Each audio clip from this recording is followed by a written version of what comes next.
Welcome to episode 36 of HACCP Mentor Review, where this episode we discuss bushfire contingency, organising your verification activities, calibrating product scales, and how to reduce stress in a multi-standard audit.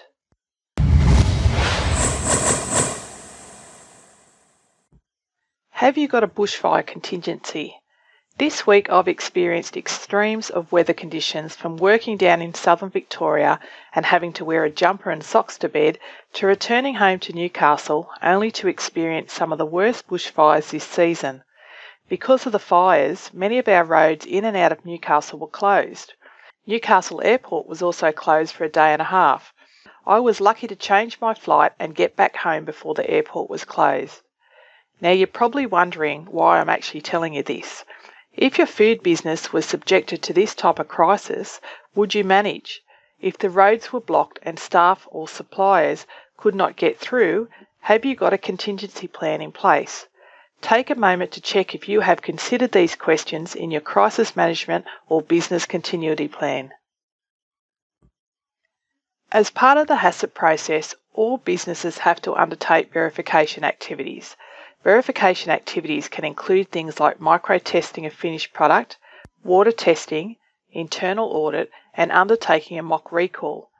Keeping track of all of those activities and making sure that they are completed can become an issue if you are not organised. I find the easiest way to track verification activities is to use the calendar on the computer. I schedule the date of each activity is due, and it sends a reminder via email of what has to be done. Another method that I have seen used when I audit is spreadsheets with activities plotted on an Excel calendar.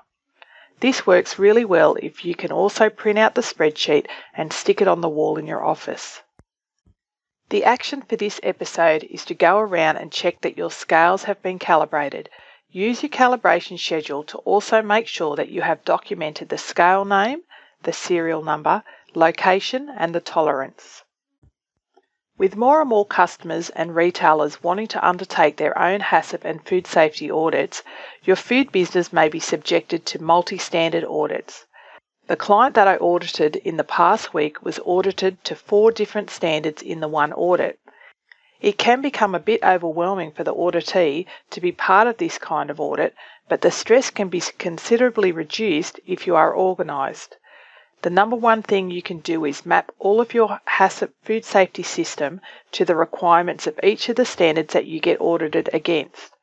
By this I mean, go through each clause of the standard and match or reference where in your HACCP food safety quality manual these requirements are covered. Well, that wraps up episode 36 of HACCP Mentor Review.